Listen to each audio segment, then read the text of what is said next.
एक अवतल दर्पण से 6 सेंटीमीटर पर रखी 2 mm ऊंची वस्तु का वास्तविक प्रतिबिंब 1 सेंटीमीटर ऊंची बनाता है। प्रतिबिंब का तथा दर्पण का फोकस दूरी ज्ञात करें। तो u बराबर 6 सेंटीमीटर, देखिए मेरा u का मान कितना दिया हुआ है 6 सेंटीमीटर, और यहाँ पे -6 सेंटीमीटर लिखे क्योंकि अवतल दर्पण के सामने में रखा है और अवतल दर्पण का जो चार्ज होता है वो ऋणात्मक होता है, इसीलिए यहाँ पे माइनस का चिन्ह लगेगा। तो u बराबर मेरा हो जाएगा -6 सेंटीमीटर। हाइट ऑफ ऑब्जेक्ट बराबर 2 mm। अब देखिए मेरा हाइट और ऑब्जेक्ट मेरा कितना दिया है 2 mm, और 2 mm को हम सेंटीमीटर में बदलेंगे तो मेरा आ जाएगा 1/5 सेंटीमीटर।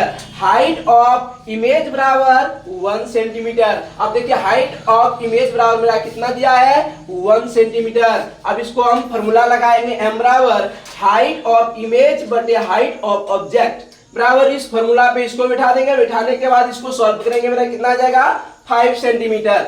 तो m बराबर फॉर्मूला होता है -v/u। अब देखिए m का मान तो मेरा पता चल गया है, तो m के जगह पे हम m लिख देंगे, m के जगह पे हम 5 लिख देंगे क्योंकि m का मान मेरा कितना निकला है 5 निकला है। तो इसलिए m के जगह पर आपकी बार क्या आ जाएगा 5 हो जाएगा, माइनस के जगह पे माइनस, अब v के जगह पे v ही रहेगा।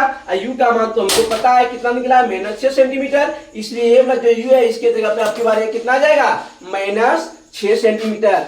आप इसको आप देखिए 5 की जगह पे 5 ही रहेगा, बराबर की जगह पे बराबर। अब माइनस और माइनस कट जाएगा, कट के मेरा क्या आ जाएगा प्लस हो जाएगा। तो यहाँ पे मेरा क्या आ जाएगा v/6, v/ क्या हो जाएगा 6। उसके बाद आप देखो इसको मिश्रण लिख सकते हैं 5 बराबर v/6।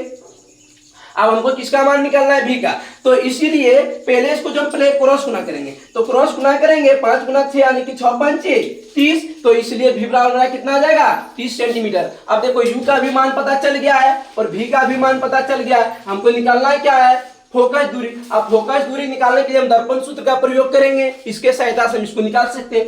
तो दर्पण का सूत्र होता है 1/u प्लस 1/v बराबर 1/f। ऐसी के ऊपर इसको बिठा देंगे 1/u। अब देखिए u का मान मेरा कितना है -6 सेंटीमीटर, तो 1/-6 प्लस, तो प्लस की जगह पे प्लस, उसके बाद है 1/v। अब देखिए मेरा v का मान कितना है 30, तो 1/ मेरा क्या आ जाएगा 30 बराबर 1/f।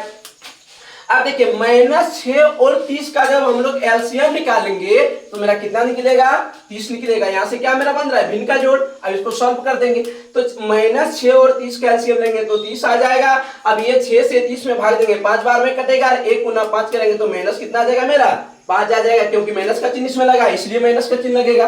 फिर प्लस का चिन्ह है तो प्लस का चिन्ह दिए। अब ये 30 से 30 में हम भाग देंगे तो एक बार में कटेगा, 1 गुना 1 करेंगे तो 1 आएगा, प्लस और माइनस क्या आ जाएगा माइनस, और 5 में से 1 घटेगा तो मेरा कितना बचेगा 4, और बटे में 30 है तो क्या आ जाएगा 30, तो 4 मेरा कितना आ जाएगा 30, और बराबर की जगह पे बराबर, और 1 मेरा क्या आ जाएगा f। अब इसको यहाँ पे हम लोग क्या करेंगे क्रॉस गुना कर देंगे, इसको और इसको गुना करेंगे, इसको और इसको गुना करेंगे, तो f 4 गुना f करेंगे तो 4f, और 30 गुना 1 करेंगे तो क्या आ जाएगा 30, तो 4f बराबर मेरा क्या हो जाएगा 30। अब इसको हम लिख सकते हैं f बराबर 30/4, ये जो 4 है आपकी बार इधर नीचे आ जाएगा, बराबर किस तरफ आएगा तो भाग में आ जाएगा, तो f बराबर 30/4। जब यहाँ पे 4 हो जाएगा, इसको जब 2 से 30 को कटाएंगे 15 आएगा, और 2 से 4 को कटाएंगे कितना आ जाएगा 2, तो f बराबर हम लिख सकते हैं 15 मेरा कितना हो जाएगा 2। अब फिर इसको जो हम 2 से कटाएंगे, जब 15 को 2 से कटाएंगे तो 7 कितना आ जाएगा 5, और f बराबर मेरा कितना निकला 7.5, और हमको क्या निकालने बोल रहा है दर्पण का फोकस दूरी। एफ क्या होता है फोकस दूरी। अब देखो मेरा फोकस दूरी कितना निकला f बराबर 7.5।